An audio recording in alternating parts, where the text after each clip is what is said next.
Acayip.com Hıdırlayan Gönlümü şart gayrı bize yar ellerine kalır bile bir kuvat oynap utansın lezzetinden dar oynanmana vakt yok bir badına var kimden içi kim barınca attırar keşenle aytamın gücü keşenle kim gelir telefona belli keşenle kalkan keşenle binle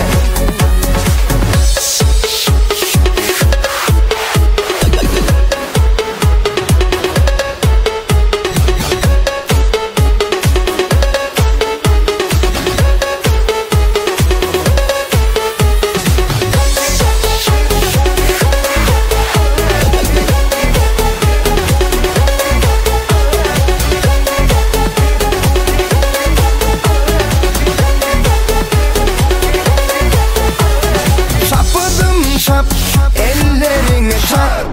Tansına verin öf tayını tam şatlanıp mök bar derdini dök boşanır kim nesi bile tam sesi kimden içi kim barınca kaptırar keşenle aytamın gücü keşenle kim gelir telefona belli keşenle kalkan keşenle binle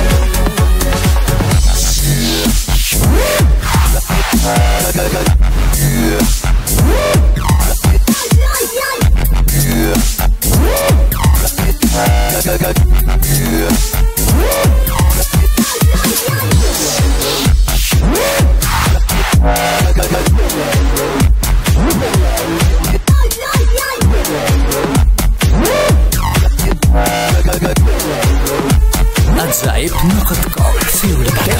keşenle kim gelir telefona belli